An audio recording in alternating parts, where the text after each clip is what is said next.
वज़ीर आला Sindh justice retired मकबूल बाकर नकवी ये कहते हैं कि आइन और कानून के तहत इलेक्शन 90 दिन में कराऊंगा। कोशिश ये करूंगा कि अवाम के मसाइल हल करूं।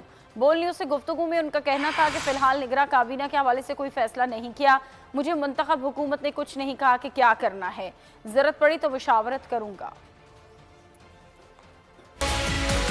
इलेक्शंस बर वक्त होंगे, जो कानून और आइन के तकाज़े हैं उनको पूरा किया जाएगा और इसी उम्मीद से मैंने ये मनसब एक्सेप्ट किया है और इसी के लिए हमारी कोशिश होगी, भरपूर कोशिश होगी। और बल्कि नेक्स्ट प्रायोरिटी मेरी यही है कि जो हमारा महरूम तबका है, अंडर प्रिविलेज क्लास है, इन हालात में, इन महदूद वसाइल में जो बेहतर से बेहतर हो सकता है, और अगर कहीं पे महरूमी का या नाइंसाफ़ी का एहसास है तो उसको हद्दुल वसा मिटाने की कोशिश की जाए। मुझे कुछ नहीं कहा गया कि मुझे कैसे काम करना है, क्या कंटिन्यू करना है, क्या डिसकंटिन्यू करना है। मैं अपने तौर पर जो हालात के तकाजे होंगे उसके मुताबिक फैसले करूंगा और उसको इम्प्लीमेंट कराने की कोशिश करूंगा। यकीनन कहीं जरूरत हुई तो सलाह मशवरा जरूर कर लेंगे।